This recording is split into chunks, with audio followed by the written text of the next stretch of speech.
السلام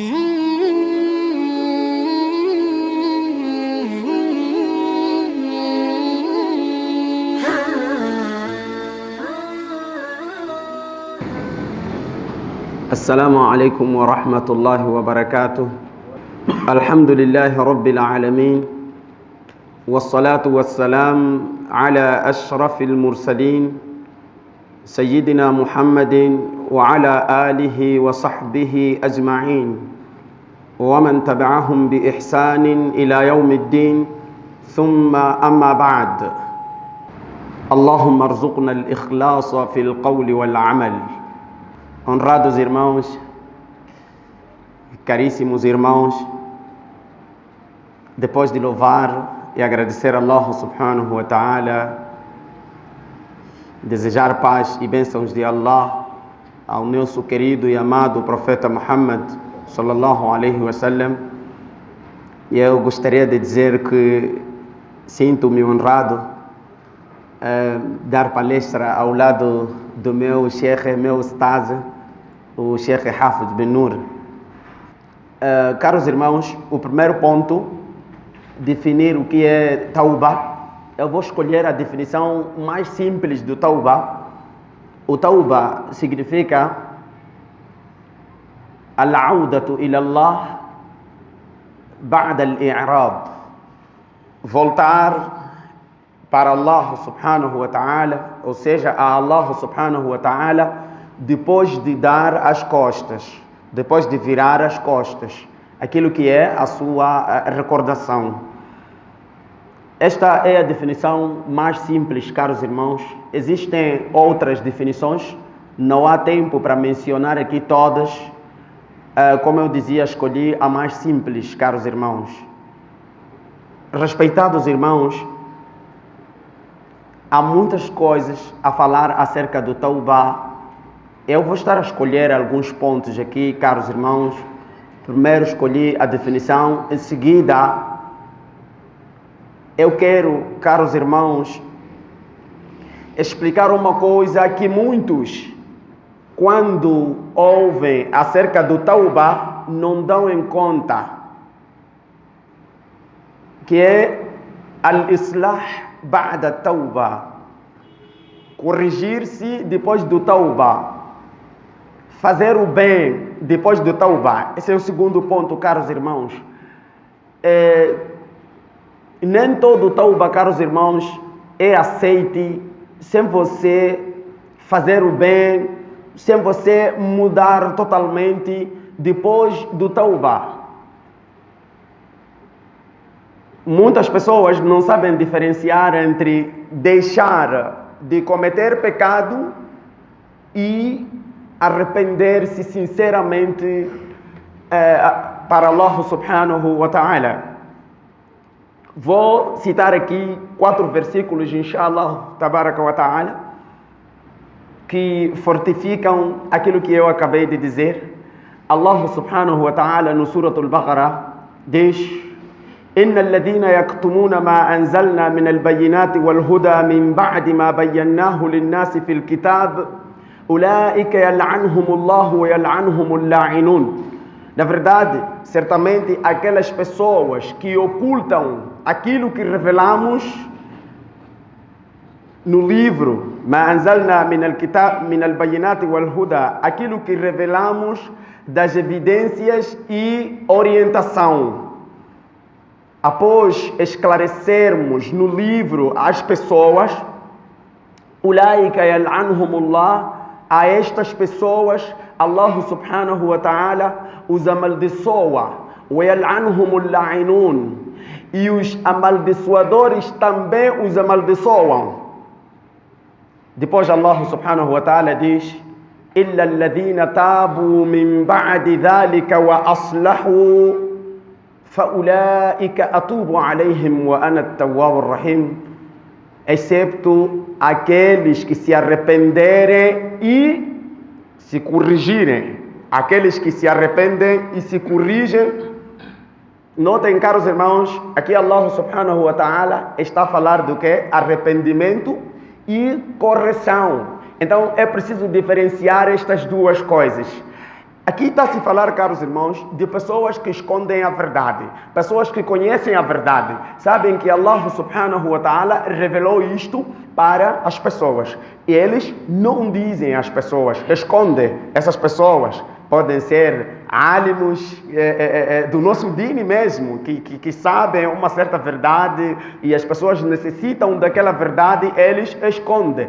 É um pecado muito grave. Eu comecei com álimos para Hiriawira, Unitiba Wajapatu, Hiva Kaninichapa, não sei o que. Então, esse chamboco primeiro é para nós.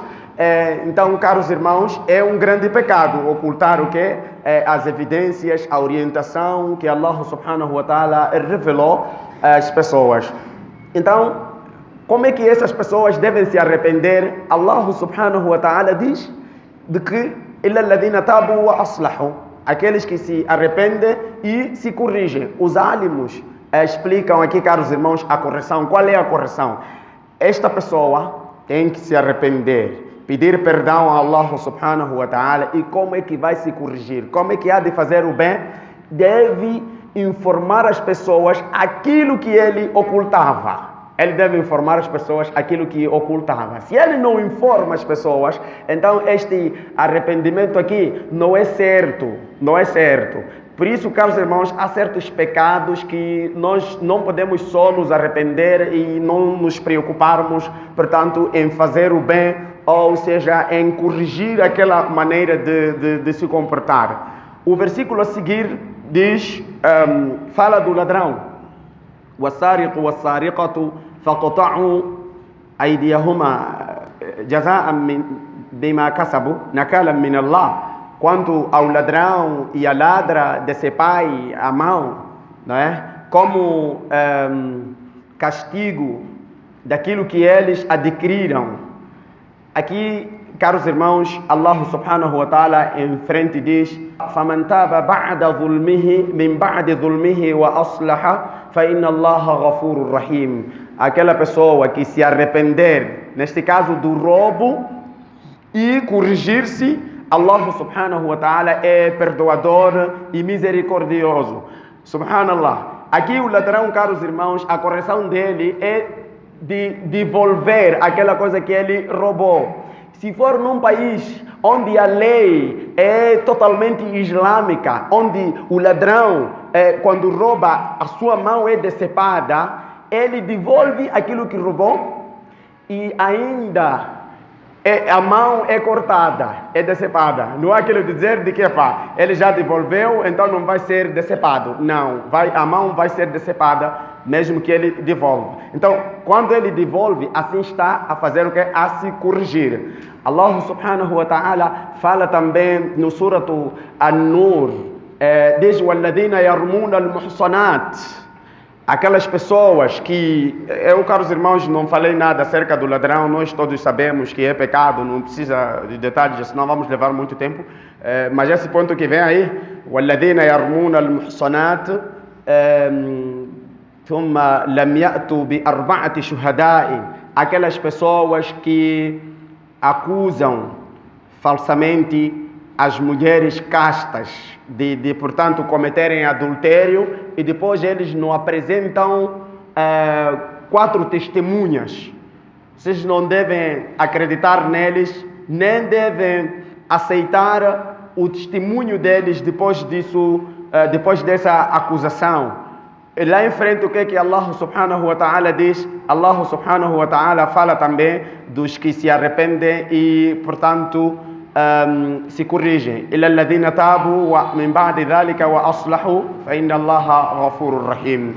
Salvo aqueles, caros irmãos, eu me perdi um pouco. Allah subhanahu wa ta'ala aqui fala فَضْرِبُوهُمْ 80 جَلْدًا. Eles devem ser chicoteados com 80 chicotadas. 80 chicotadas só por acusar falsamente uma mulher casta de cometer adultério. Essa mulher aqui, caros irmãos, não importa se é sua esposa ou não. Há pessoas que acusam suas esposas de cometer adultério. Essas pessoas ousam acusar a mulher casta. Temos que ter muito cuidado. Então aqui Allah subhanahu wa ta'ala também fala do que?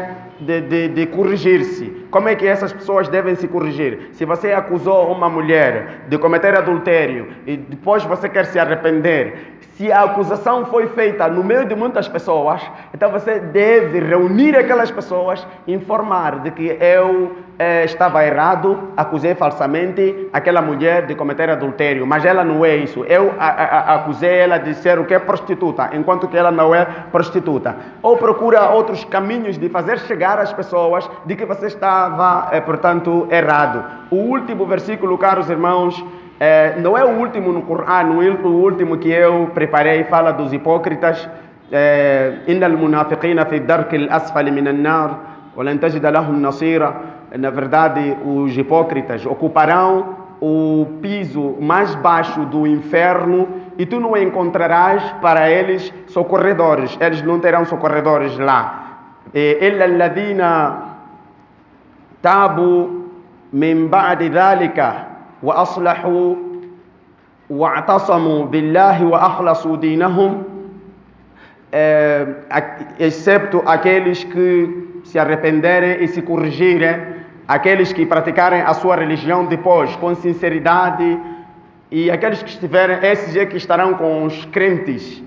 Então, caros irmãos, estes versículos indicam que não basta só arrepender-se, como a gente sabe, como a gente fala sempre, como se o arrependimento fosse uma coisa tão fácil. Muitos pensam que já se arrependeram dos pecados que vinham cometendo, enquanto que não se arrependeram, caros irmãos. O arrependimento tem preço, respeitados irmãos. Precisa você tomar uma decisão muito séria para se arrepender. Vejam, caros irmãos, no Corão, Allah subhanahu wa ta'ala fala de pessoas que sofreram tanto para adquirir o perdão de Allah subhanahu wa ta'ala. Há pessoas que se mataram só para adquirir o perdão de Allah subhanahu wa ta'ala. Nós estamos a fazer o quê? Brincadeiras. Há países, estamos a falar aqui de países onde o ladrão, quando rouba, a sua mão é decepada. Quando alguém comete crime, quando alguém mata o outro injustamente, ele também é morto. Alguém faz ziná enquanto é casado, é apedrejado até a morte. Então nós estamos aqui, pensamos que tudo é fácil, não sabemos que o Tauba tem preço. Por exemplo, o Banu Israel, quando associaram Allah subhanahu wa ta'ala, Musa alayhi salam, o que é que disse para eles? Depois daquela ordem de Allah subhanahu wa ta'ala, وَإِذْ قَالَ مُوسَى لِقَوْمِهِ يَا قَوْمِ إِنَّكُمْ ظَلَمْتُمْ أَنفُسَكُمْ. Ó meu povo, vocês cometeram injustiça para convosco. فَاقْتُلُوا أَنفُسَكُمْ فَتُوبُوا إِلَى بَارِئِكُمْ فَاقْتُلُوا أَنفُسَكُمْ ذَلِكُمْ خَيْرٌ لَكُمْ عِنْدَ بَارِئِكُمْ فَتَابَ عَلَيْكُمْ. Então Musa alayhi salam recebeu a ordem de informar a eles que se matassem. Mas a forma de se matar, caros irmãos, não é como algumas pessoas estão a perceber ou a entender, de, por exemplo, suicidar-se. Não, eles tinham que lutar contra um grupo, contra um outro grupo. Então, alguns morreram, outros salvaram daquela luta. Aí apareceu a ordem de Allah subhanahu wa ta'ala de que eles já estavam perdoados e que a luta tinha que cessar. Então, caros irmãos, este é o preço do Tauba. Nós não podemos estar a acumular pecados cada vez mais, porque vamos pagar muito caro, respeitados irmãos, aqui mesmo no dunya, antes do Akhira. Temos que nos apressar em pedir perdão. Os pecados têm consequências individuais e comuns. Uma das consequências individual é a nódoa, que é manchada, ou seja, marcada no coração do crente. Assim como Allah subhanahu wa ta'ala diz no Corão: "Kalla bal rana ala qulubihim ma kanu yaksibun." Os seus corações, sobre os seus corações há uma nódoa do mal por causa dos pecados que eles cometiam. Então, o profeta Muhammad sallallahu alaihi wasallam deixou claro que o crente, quando comete um pecado, o seu coração é manchado com um ponto negro, um ponto escuro. Se ele arrepender-se, aquele coração volta a ficar limpo. Então, se ele continua a cometer pecados, a nódoa vai se espalhando no seu coração até que todo o coração fique escuro, que é este ran. Podemos traduzir, caros irmãos, como ferrugem, apesar de que o coração não é ferro, porque a palavra ferrugem vem da palavra ferro, mas como um exemplo, né, como acontece com o ferro, sabemos muito bem que aquele metal, quando entra em contato com a água, por causa daquele oxigênio que se encontra no ar e na água, começa a ficar sujo, começa a se enferrujar aos poucos e depois vai se enferrujando todo o ferro. Assim o coração também, caros irmãos, e quando chega a esse nível, a pessoa passa a não conseguir distinguir o certo do correto, caros irmãos. É por isso mesmo que nós temos muçulmanos, mas que não têm visão, não conseguem distinguir o bom do mal, não conseguem. Por quê? Porque os seus corações estão enferrujados.